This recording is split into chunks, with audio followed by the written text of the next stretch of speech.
అప్పుడు బిల్లు పెట్టినప్పుడు అప్పటి కేంద్ర ప్రభుత్వము మోడీ ప్రభుత్వము ఆ బిల్లులో ఉన్నటువంటి అంశం ఏంటంటే 2034 నుండి ఈ మహిళా బిల్లుని అమల్లోకి తీసుకొస్తాము.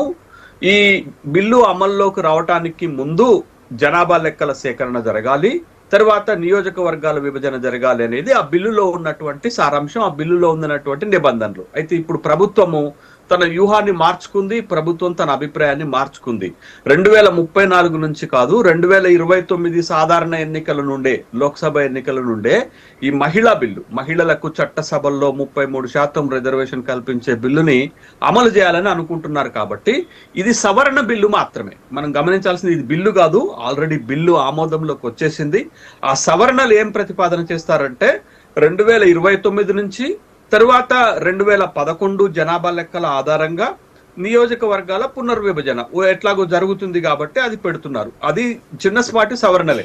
కానీ ఎవరికి కూడా మహిళా బిల్లుని వ్యతిరేకించేటటువంటి ఉద్దేశం ఉన్నట్టుగా ఏ పార్టీకి లేదు. ఇప్పటికే ఆల్రెడీ అన్ని పార్టీలు ప్రకటించాయి, కాంగ్రెస్ తో సహా ప్రాంతీయ పార్టీలు కూడా సహకరించాయి. మేము మహిళా బిల్లుకు అభ్యంతరం చెప్పట్లేదు, నియోజకవర్గాల పునర్విభజన పెంపుకు సంబంధించినటువంటి అభ్యంతరాలు మాత్రమే మీకు చెప్తున్నామని చెప్తున్నారు.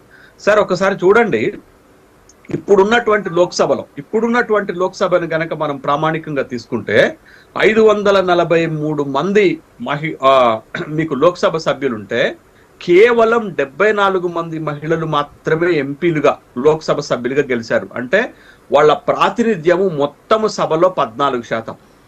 మీరు చూడండి, వాళ్ళ ప్రాతినిధ్యము 14% మాత్రమే ఉంది.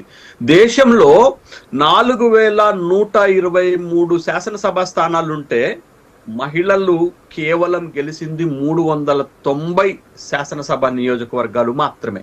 అంటే మహిళల ప్రాతినిధ్యం అనేది చట్టసభలలో లేకపోవటం అనేది ఒక దురదృష్టకరమైనటువంటి అంశం. జనాభాలో సగం ఉన్నారు, వాళ్ళ మహిళలకు హక్కులు ఇవ్వాల్సినటువంటి అవసరం ఉన్నది. అయినప్పటికీ కూడా చట్టసభలకు వాళ్ళు గెలవలేకపోతున్నారు, వాళ్ళకు అవకాశాలు దక్కటం లేదు. కాబట్టి ఈ బిల్లు తర్వాత మహిళలు దరిదాపు 270 మంది మీకు లోక్సభ సభ్యులుగా అవకాశాలు దక్కుతాయి అనేటటువంటి విషయాన్ని గమనించాలా.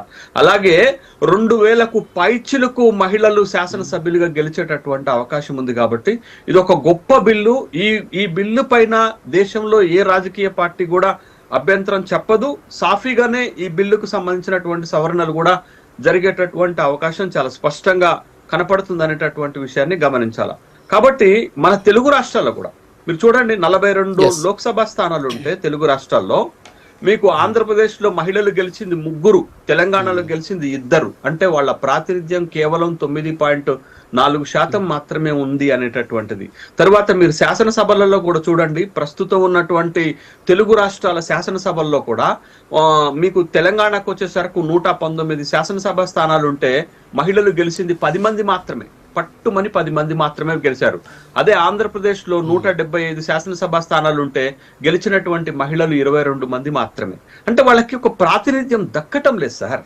అందుకని మహిళలకు గౌరవప్రదమైనటువంటి ప్రాతినిధ్యము చట్టసభల్లో కూడా దక్కాలి. ఇప్పటి వరకు మనం 2 తెలుగు రాష్ట్రాల్లో మనం చూస్తే లోకల్ బాడీస్ లలో మహిళలకి 50% రిజర్వేషన్ ఇచ్చిన తర్వాత